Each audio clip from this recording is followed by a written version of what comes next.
Уважаеми приятели на Хотел Бокс БГ, тук сме с Андрей Лилов на Ваканция СПА 26 и в навечерието на TravelX, което ще бъде всъщност започва утре. Едно събитие, което може би Андрей може да разкаже малко повече.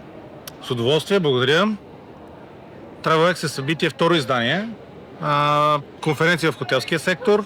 Първото издание беше в Бургас, изключително успешно и приятно. Тази година се местим в София.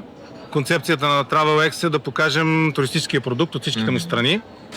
Както знаеш, на пазара има доста вертикални изложения, или по-скоро да не ги наричаме вертикални, ми насочени за конкретика, специално за хотелери, специално за маркетинг специалисти и така нататък. Тук се постараваме да представим на бизнеса как се прави туристическия продукт, че това е една съвкупност от сервиси, които могат да бъдат активности, хотелиерско настаняване, транспорт, изживяване, всичко, което така или иначе е част от хотелския продукт. Доста интересни панели, аз разгледах програмата, наистина има какво да се види в рамките. Тази година даже препоръчваме. Тази година дори покрай панелите имаме и паралелни интервюта, които ще излъчваме лайв, между другото.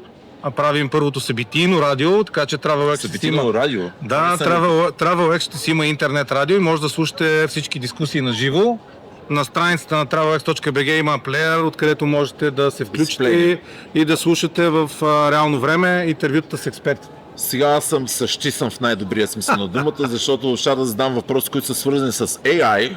А сега говорим за радио, което на практика е една технология имплементирана, предполагам, по най-модерния начин, обаче все пак тя остана само по автомобилите, тъй че наистина съм впечатлен, интересен подход.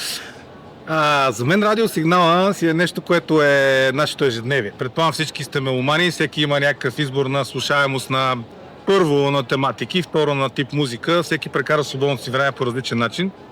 Радиото, специално утрешното излъчване, ще бъде изцяло интернет радио. Но предстои утре на самото събитие ще обявим една много интересна инициатива за първото хибридно радио в България, т.е. излъчващо се едновременно в FM частоти и в интернет. Вие знаете, много се действате в това направление, аз не съм всъщност това не го правим с Urbo, това са наши партньори, но използваме тяхната технология и техния ноу-хау, за да помогнем на туристическата индустрия да върви напред. Радиото ще бъде изцяло тематично за Travel and Events, т.е. сектора ще може да се възползва от тази нишова още един вид инструмент за популяризиране на дейността. Андрей, категорично един от радетелите на дигитализацията на хоспиталите и като цяло в travel индустрията. Тук няма да се изненадаме, да кажем, че слона в стаята 2026 година се нарича AI. Какво прави Urbo по отношение на AI и какви са новите, модерните неща, които на практика могат да бъдат усвоени чрез тази технология, чрез този феномен, по-скоро би казал аз? Всички работим в посока автоматизации. Изкуственият интелект ни помага за тези автоматизации. Всъщност ние в Urbo, предполагам, не знам колко от вашата аудитория е наясно какво правим. Ние предлагаме системи за туризма и за ентертеймент индустрията, тикетинг системи предимно и платформи за градове, където музеи, къщи за гости, всяка вид събития, големи концерти, по-малки концерти, спорти, обекти. С нашите продукти могат да си менажират бизнесите, събитията, билетите, медиа и така нататък. Всъщност AI, разбира се, и при нас намира поле за действие. Първо с него си помагаме изключително много в самия работен процес, ежедневната работа и ежедневната бизнес работа, ежедневния девелопмент и така нататък.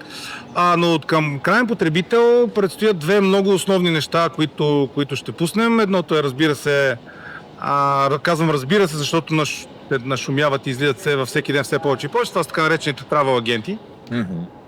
Ние работим върху такъв AI agent, който да е свързан с travel, но и с тикетинг, т.е. едно пакетиране комбинирано на услугите.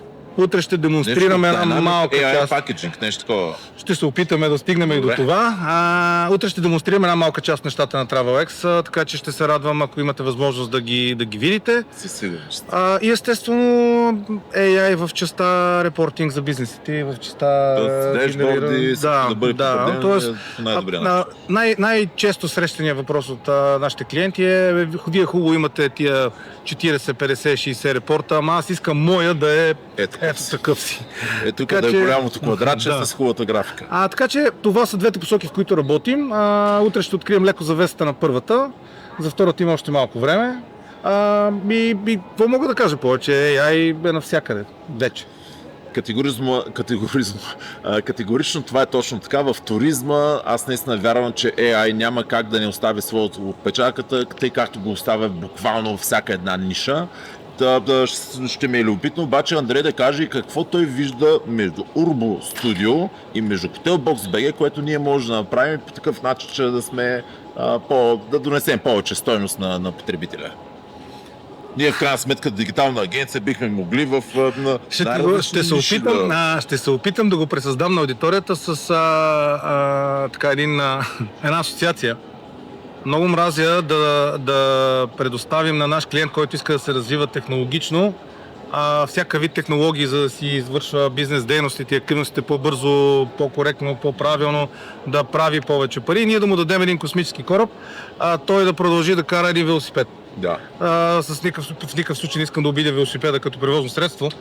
Тук самата асоциация е във факта, че каквото има два големи проблема. Едните са когато имаш хубав продукт и не го маркетираш правилно, нали, има проблем.